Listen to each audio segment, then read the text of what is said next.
Mintanya 7 AB. Itu anggaran itu ya.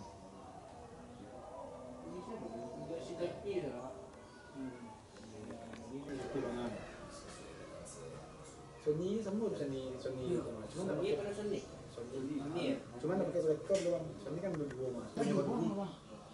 Punya dulu. PSL CM.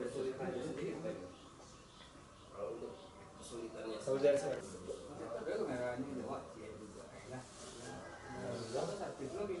Lagi merahnya lagi.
jadi masih ada unsur minangnya kan.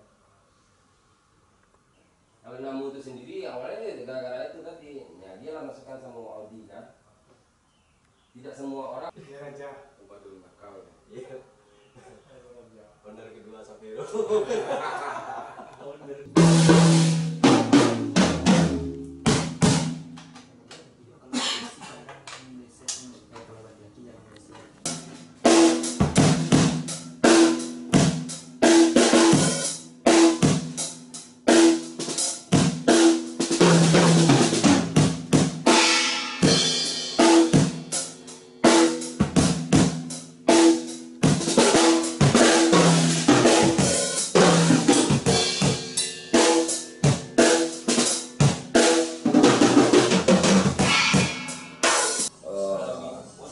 Ini jenisnya mulai dari kayu ya.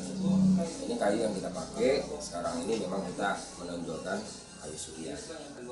Kenapa kita menonjolkan kayu sulian? Karena ini salah satu kayu yang punya nilai sejarah di Sumatera Barat. Dan juga selain daripada nilai sejarah, dia mempunyai nilai seni dari kayu itu sendiri juga mahal. Dan juga kualitas daripada kayu tersebut juga sudah diakui. Nah itu salah satunya kenapa kita memakai kayu sulian.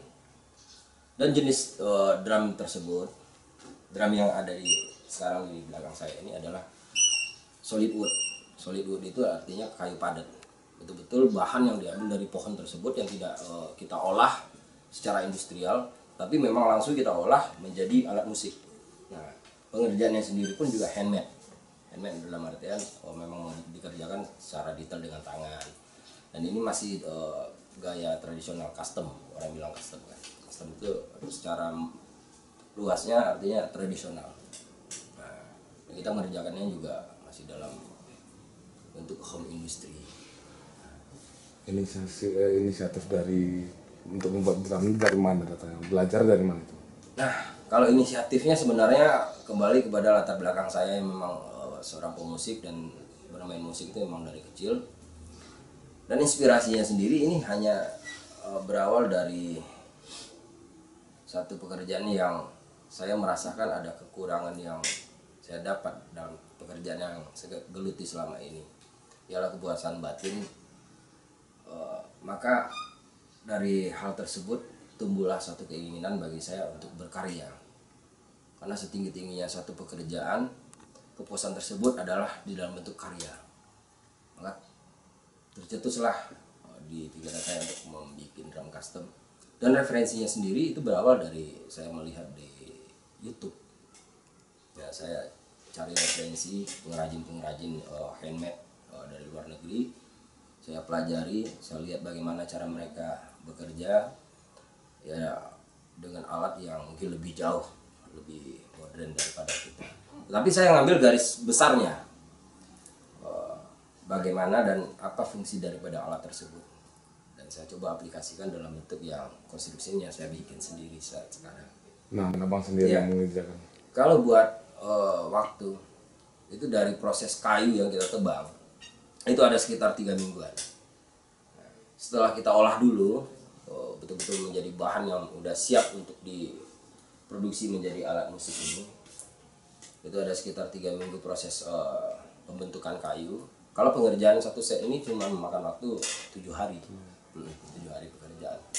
Nah, bentuk dukungan dari pemerintah sendiri, bang, harapannya bagaimana bang dengan adanya homemade kita nih bang, Ya. untuk menghasilkan drum di daerah Padang ini? Kita berharap kedepannya pemerintah mensupport bentuk kreativitas yang sekarang saya lakukan. Kedepannya agar bisa di daerah-daerah tertentu, di daerah lain yang mungkin akan timbul atau tumbuhnya pengrajin-pengrajin. Kita berharap pemerintah di sana mensupport dalam bentuk mungkin memberikan bantuan perangkat pekerjaan yang skalanya home industry. Nah, kedepannya saya yang kita harapkan, dan mungkin saya beserta teman-teman daripada pencinta seni sangat mengharapkan support dan bantuan pemerintah agar kedepannya memang ya handmade ini bisa berkembang. Dan kita berkeinginan suatu saat Sumatera Barat ini menjadi salah satu daerah yang seperti daerah-daerah lain yang mungkin kayak di Jawa itu terkenal dengan pengrajin mebelnya, Jepara. Kayak di Banten yang ada di daerah sana Baduy yang terkenal dengan aksesorisnya. Dan kita berharap ke depannya juga Sumatera Barat ini menjadi daerah yang terkenal dengan custom drumnya. Nah, ini kan untuk kategori kita masih baru nih bang. Target pasar kita bagaimana bentuk pemasaran kita nanti? Nah, sekarang buat pemasaran sebenarnya tidak terlalu rumit. Itu berbagai macam cara. Salah satunya media sosial, dan juga tidak lepas juga daripada teman-teman dan rekan-rekan yang setiap harinya mungkin akan membantu mempromokan dari mulut ke mulut. Ya apalagi zaman sekarang itu sangat untuk sebuah promosi saya rasa itu udah sangat terbuka luas di media sosial. Nah, untuk harganya sendiri bang, itu Nah, sebenarnya ini ada sedikit jadi permasalahan masalah handmade ini drum custom ini dengan yang kita tahu selama ini di pasaran, yaitu drum pabrikan. Nah, kalau handmade ini betul-betul dikerjakan secara detail dan pengerjaannya betul-betul dengan tangan. Nah, itu tidak sama harga maupun kualitas yang dihasilkan. Nah, makanya handmade ini harganya memang sedikit lebih tinggi daripada drum-drum yang ada di pasaran, yaitu drum industri. Kalau harganya mungkin berkisaran sekitar 10 jutaan sampai ya tergantung speknya mau kita naikkan seperti apa. Artinya ya di sini kan ada berbagai macam.